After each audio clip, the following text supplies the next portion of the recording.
इस श्लोक की व्याख्या श्री भगवान ने कहा में जो हुई है, कुछ मैं पाठ कर रहा हूँ इसमें से।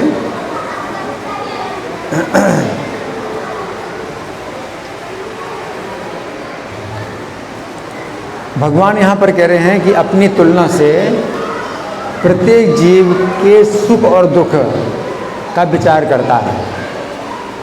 वो सर्वश्रेष्ठ योगी है, अपनी तुलना से दूसरों के भी सुख दुख को समझे। तो जो सुख मुझे मिल रहा है तो दूसरों को भी मिले,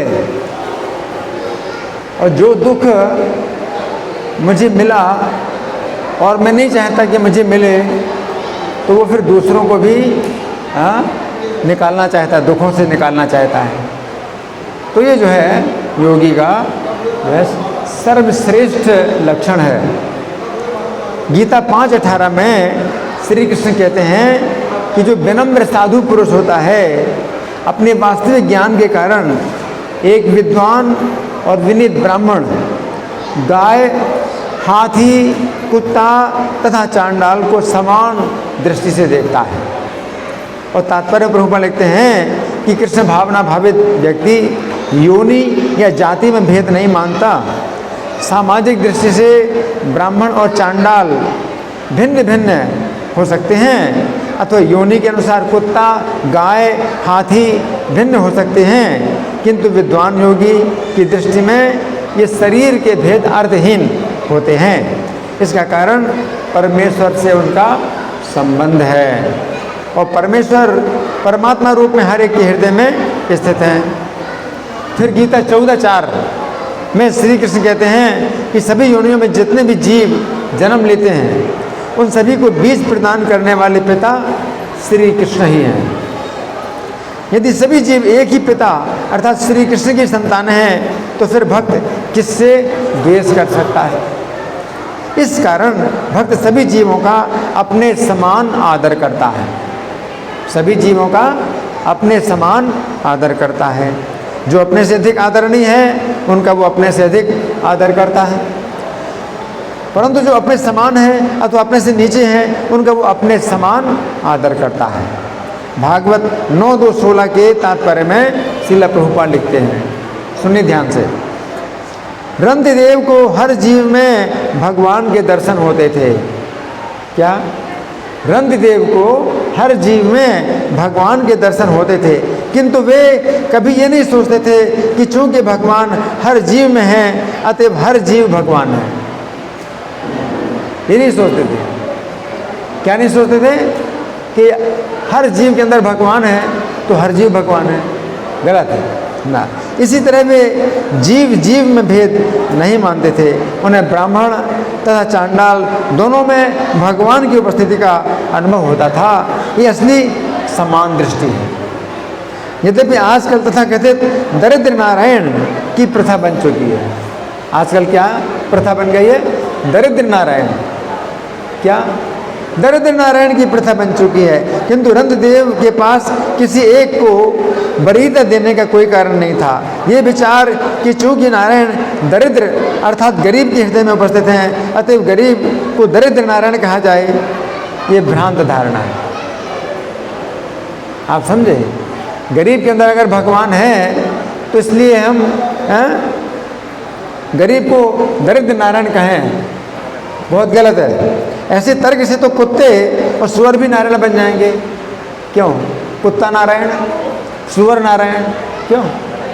आप दरिद्र नारायण की बात कर रहे हो, हैं? तो फिर कुत्ता नारायण, सुअर नारायण, गधा नारायण, फिर इनकी बात क्यों नहीं करते? कितना गलत है। दरिद्र नारायण की बात जो करते हैं लोग, बहुत गलत है, क्योंकि भगवान उन सबों के हृदयों में है। हमें ये नहीं सोचना चाहिए कि रंतदेव की विचारधारा ऐसी थी। वे तो हर एक को भगवान का अंश मानते थे। हर एक जीव को भगवान का अंश मानते थे। भगवान नहीं है, भगवान का अंश है जीव। जैसे जुगनू को आप भगवान कहें तो गलत है। जुगनू और सूर्य, जुगनू को सूर्य कहना कितना गलत है। कहाँ जुगनू कहाँ सूर्य? उसी प्रकार से जीव भगवान का अंश है, तो भगवान वो नहीं बन सकता, है ना। ऐसा नहीं कि हर कोई भगवान है, ऐसा सिद्धांत मायावादियों का है जो सदा भ्रामक है और रंतदेव ने कभी भी स्वीकार नहीं किया। भागवत के 9वें स्कंध के अंतर्गत अध्याय संख्या 21 में वर्णन आता है कि रंतदेव 48 दिनों से भूखे थे। कितने दिनों से? 48 दिनों से भूखे थे, तथा 48 दिनों के बाद उन्हें कुछ भोजन प्राप्त हुआ। उस समय पहले एक ब्राह्मण अतिथि उनके निकट आया। कौन आया? ब्राह्मण अतिथि। ब्राह्मण अतिथि निकट आए, 48 दिनों के भूखे, कुछ भोजन मिला। उसी समय ब्राह्मण अतिथि उनके निकट आया, उसे उन्होंने आदरपूर्वक भोजन दिया। अब सोचिए, 48 दिनों से भूखे और अभी भोजन मिला है, और अतिथि ब्राह्मण आया, आदरपूर्वक भोजन दिया। फिर एक शूद्र अतिथि आया। कौन आया? शूद्र अतिथि आया। इस शूद्र को भी श्री कृष्ण से संबंधित देकर रंतदेव ने भोजन दिया। फिर एक चांडाल कुत्तों के साथ आया। कौन आया? चांडाल, उसके साथ कई कुत्ते थे। उस समय भी रंतदेव ने आदरपूर्वक बचा हुआ भोजन उस चांडाल को और कुत्तों को दे दिया। फिर जिस समय वे बचा हुआ जल पीने जा रहे थे, अब क्या बचा? जल बचा, उसे पीने जा रहे थे। उस समय एक अन्य चांडाल आया तथा रंतदेव ने उसे वो बचा हुआ जल पिला दिया। रंतदेव ने किसी भौतिक लाभ की इच्छा नहीं की, परंतु श्री कृष्ण में अनुरक्त होने के कारण उन्होंने अपने मन को श्री कृष्ण के चरणों में स्थिर कर लिया, है ना। तो इस संबंध में योगपथ नामक पुस्तक में श्रील प्रभुपाद लिखते हैं, यही असली सार्वभौम दृष्टि है। ऐसा नहीं कि श्री कृष्ण मेरे हृदय में स्थित हैं और कुत्ता, बिल्ली या गाय के हृदय में नहीं है। सर्वभूता नाम का अर्थ है कि श्री कृष्ण सारे जीवों के हृदयों में, मनुष्य के हृदय में तथा चींटी के हृदय में स्थित हैं। अंतर केवल इतना है कि कुत्ते बिल्लियों को इसकी अनुभूति नहीं हो पाती। मनुष्य होने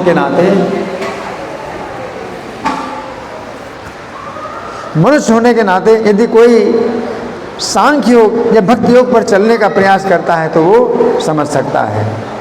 भागवत 8:7-39 के तात्पर्य में श्रील प्रभुपाद लिखते हैं, ये वैष्णव का लक्षण है। पर दुख दुखी, क्या? पर दुख दुखी, बद्ध आत्माओं को दुखी देखकर वैष्णव सदा दुखी रहता है। भौतिकतावादी जीवन में लोग शत्रुता के कार्यों में अवश्य ही लगे रहते हैं। गुरुवष्टकम के प्रथम श्लोक में कहा गया है कि संसार एक जंगल है। क्या है संसार? एक जंगल है जिसमें बिना आग लगाए आग लगी हुई है। जंगल में आग को नहीं लगाता, आग लग जाती है, तो बिना आग लगाए आग लगी हुई है। उस आग में सभी प्राणी जल रहे हैं। श्रील गुरुदेव को ये देखकर अत्यंत दुख होता है, अतः वे श्री कृष्ण के संदेश की वर्षा करते हैं ताकि जंगल की आग बुझ जाए। भागवत 8:7-44 में कहा गया है कि साधु लोग जब देखते हैं कि सामान्य लोग कष्ट भोग रहे हैं, उस समय उन्हें दुख होता है। प्रत्येक व्यक्ति हृदय में स्थित श्री कृष्ण की ये परम आराधना है। क्या? तप्यन्ते लोक तापे न प्रायसा साधु भोजना परमाराधनम तद्धि पुरुषस्याखिलात्मनः। ये भगवान की परम आराधना है। ये भगवान की परम आराधना है। भगवान सबके हृदय में विराजमान है, तो भगवान की सबसे बड़ी आराधना क्या है कि लोगों के दुख में दुखी होना है। तप्यन्ते लोक तापेन प्रायसा साधु भोजना। प्राय साधु लोग जो है सामान्य लोगों के दुख को देख करके दुखी होते हैं। भक्त जानता है कि जीवों को सुख केवल तभी प्राप्त हो सकता है जब वे श्री कृष्ण के भक्त बनेंगे। अतः वो जिस समय लोगों को श्री कृष्ण का संदेश देता है कि सभी लोग श्री कृष्ण में मन लगाएं, श्री कृष्ण के भक्त बने, श्री कृष्ण की पूजा करें तथा श्री कृष्ण को नमस्कार करें, उस समय उसे सुख का अनुभव होता है। उस समय उसे सुख का अनुभव होता है, क्योंकि वो जानता है कि केवल श्री कृष्ण को प्रसन्न करने से ही ये लोग सुखी हो सकते हैं। भक्त को इस बात का सुख नहीं होता है कि इस समय लोगों के पास मोबाइल फोन, कंप्यूटर और अनेक प्रकार की सुविधाएं हैं, क्योंकि वो जानता है कि ये सभ्यता बहुत खतरनाक स्थिति है। मोबाइल कंप्यूटर से सुख नहीं मिलने वाला है। श्रील प्रभुपाद ने जो ग्रंथ लिखे हैं उनमें कुछ ऐसी शक्ति है कि जो व्यक्ति उन पुस्तकों को पढ़ेगा वो श्री कृष्ण के निकट आएगा। इन पुस्तकों को पढ़कर ही लोग सुखी होंगे। अतः श्रील प्रभुपाद अपनी पुस्तकों के व्यापक वितरण के समाचारों को सुनकर सुखी होते थे। अभी हम लोग प्रभुपाद लीलामृत में सुनते हैं कि प्रभुपाद 1977 का ये वर्ष है जिसमें उन्होंने शरीर छोड़ा था। तो ऐसी खराब हालत में भी जब ये समाचार सुनते थे,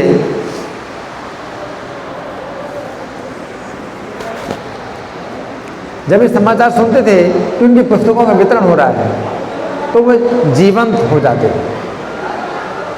प्रभुपाद वृंदावन में थे और विदेशों में उनके भक्त लोग, उनके शिष्य लोग उनकी पुस्तकों का वितरण करते थे। जब समाचार आता था प्रभुपाद के पास में तो उनको बड़ा सुख मिलता था। क्यों? क्योंकि प्रभुपाद की पुस्तकों से लोगों को भगवान का संदेश मिलेगा, है ना। श्रील प्रभुपाद ने एक बार कहा था, पुस्तकों का वितरण करने से लोग भक्त बनेंगे। मुझे सर्वाधिक प्रसन्न करने के लिए प्रत्येक व्यक्ति को प्रचार तथा पुस्तक वितरण करना चाहिए। उन्होंने ये भी कहा कि इतिहास में पहली घटना है कि इतनी अधिक धार्मिक पुस्तकें इतनी लोकप्रियता से बिक रही हैं। यथा संभव भारी मात्रा में अधिक से अधिक पुस्तकों का वितरण करते रहिए, यही मेरी प्रसन्नता है। तो भगवान कह रहे हैं, सुखम माय दिवा दुखम सयोगी परमो मधा, कि सब प्राणियों के सुख में अपना सुख जो देखता है और सब प्राणियों के दुख में अपना दुख देखता है।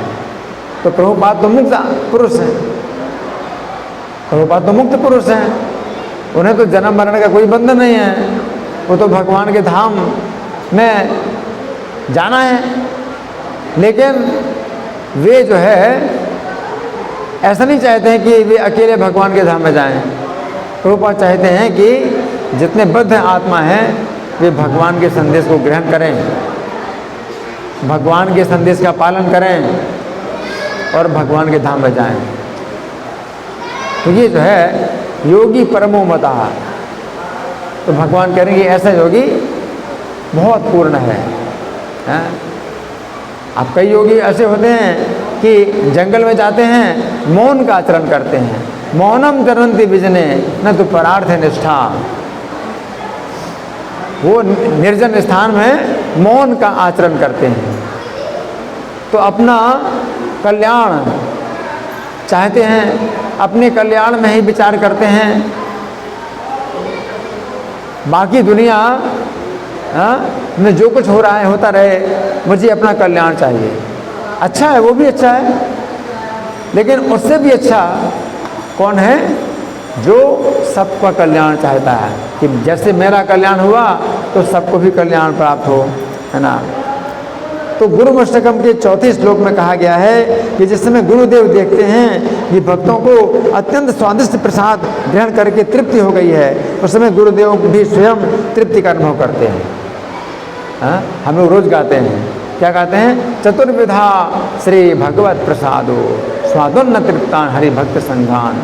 कि गुरु महाराज जो है जब देखते हैं कि भक्तों को, जो मंदिर में रहने वाले भक्त हैं, उनको 4 प्रकार का स्वादिष्ट प्रसाद मिला और तृप्त हो गए, तो उनको तृप्ति का अनुभव होता है।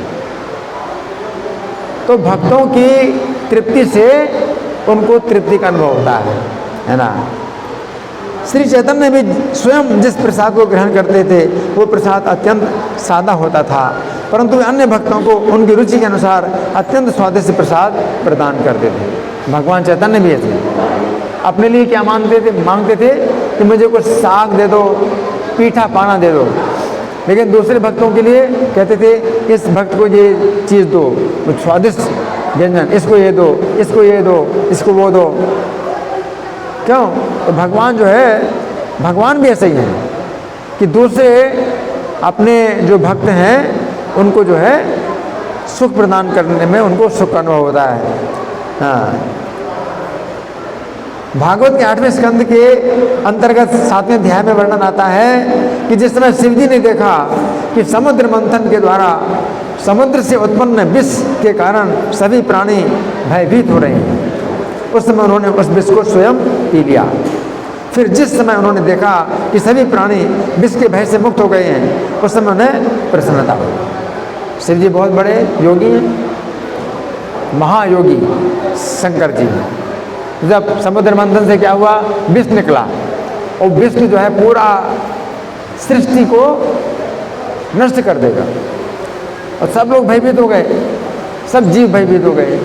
तो शिव जी ने क्या किया, विष पी लिया। और जब विष पी लिया और सब प्राणी जो है निर्भय हो गए, तो शिव जी को प्रसन्नता हुई। तो क्या हुआ, उनको दुख हुआ जब सब प्राणी भयभीत हो रहे हैं, समुद्र से विष पैदा हुआ। लेकिन जब उन्होंने विष पी लिया, वो विष जो है उनके कंठ में आ गया, तो नीलकंठ कहलाते हैं। उनकी शक्ति है कि विष से वे प्रभावित नहीं हुए, लेकिन प्रभावित हुए इतना कि कंठ नीला पड़ गया, है ना। तो शिव जी ने ये काम किया कि सबकी रक्षा के लिए, सब प्राणियों की रक्षा के लिए क्या किया, विष पी लिया, है ना। और विष पी करके जब देखते हैं वे कि सब प्राणी अब निर्भय हो गए हैं, तो उनको भी शांति मिली, शिव जी को शांति मिली, है ना। तो यहाँ पर श्री कृष्ण कह रहे हैं कि जो योगी अपनी तुलना से समस्त प्राणियों के सुख को समान देखता है, वही योगी परम श्रेष्ठ है ना। धन्यवाद। ग्रंथराज श्रीमद् भगवद गीता की जय, श्रील प्रभुपाद की जय, राधा पार्थसारथी ललिता विशाखा गौर निताई, सीताराम लक्ष्मण हनुमान की जय हो। हरे कृष्णा।